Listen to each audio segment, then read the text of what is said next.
इयत्ता 9वी विषय मराठी 3 कीर्तिकाठ याचा दृष्टांत स्वाध्याय. प्रश्न पहिला आहे, कोणास उद्देशून म्हटले आहे ते लिहा. 1 वानरेया नागदेवाचार्य, 2 सर्वज्ञ चक्रधर स्वामी, 3 गोस्वामी चक्रधर स्वामी.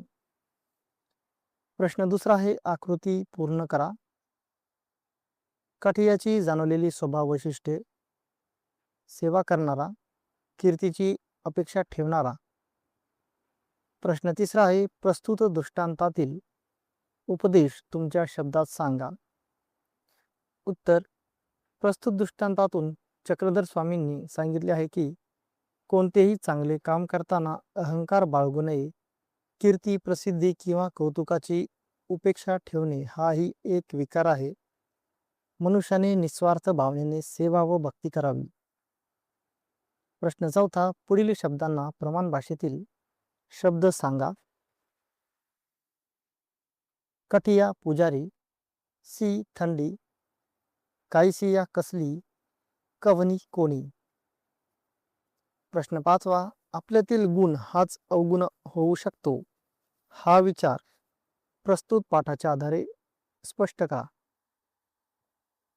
उत्तर, प्रस्तुत पाठात कठिया हा देवस्थानाची सेवा करणारा मेहनती सेवक आहे.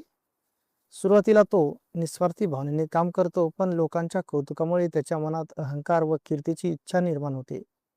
त्यामुळे त्याचा सेवा करण्याचा गुणच अवगुणात बदलतो. यावरून गुणांचा अतिरेक व अहंकार हानिकारक ठरतो हे स्पष्ट होते. प्रश्न सहावा, पाठातील दृष्टांत वेगळ्या उदाहरणाद्वारे स्पष्ट करा.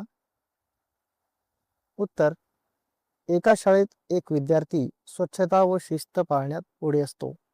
शिक्षक व मित्र त्याचे कौतुक करतात, त्यामुळे त्याला गर्व होतो आणि तो इतरांना कमी लेखू लागतो. हळूहळू त्याची चांगली सवय अहंकारात बदलते.